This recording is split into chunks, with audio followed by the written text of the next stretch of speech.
Allons enfants de la patrie, le jour de gloire est arrivé.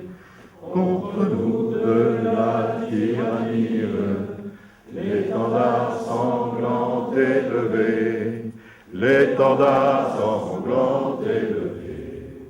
Entendez-vous dans nos campagnes mugir ces féroces soldats qui viennent jusque dans nos bras, égorger nos fils et nos compagnes.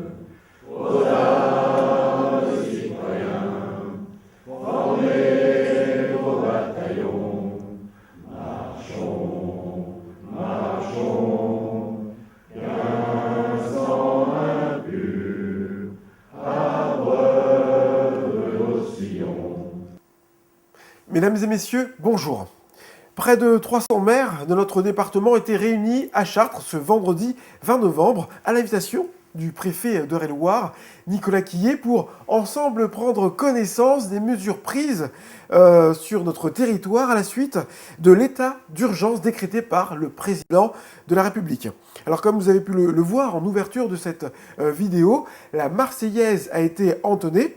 Elle a suivi une minute de silence en hommage aux victimes des attentats de Paris survenus le 13 novembre dernier.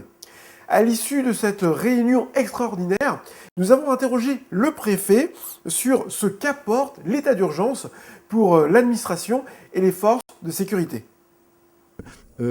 L'état d'urgence nous donne des pouvoirs à l'administration, mais donne aussi des possibilités à Monsieur le procureur de la République. Monsieur le procureur de la République, en période ordinaire, il le dira mieux que moi, mais saisi d'un renseignement, ne peut pas engager ipso facto. C'est ça qu'il faut comprendre, une action judiciaire. Il faut qu'il y ait des faits, pas simplement des renseignements.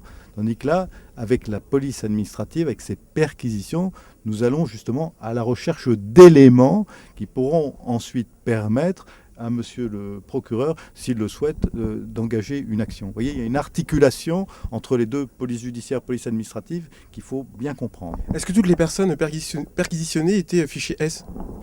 Ah, ça n'a pas de rapport, non. Le ministre a eu l'occasion de l'expliquer à la télévision à de multiples reprises. Vous avez, je ne sais plus quoi, 12, 15 modèles de fiches S.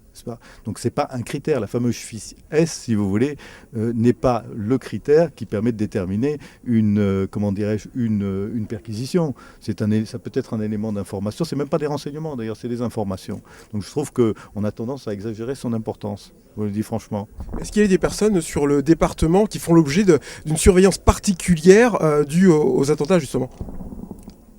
Bah, écoutez, ça d'abord, je veux dire, si je le savais, je vous le dirais pas, hein, comme dirait, parce que je suis évidemment tenu à la plus grande discrétion.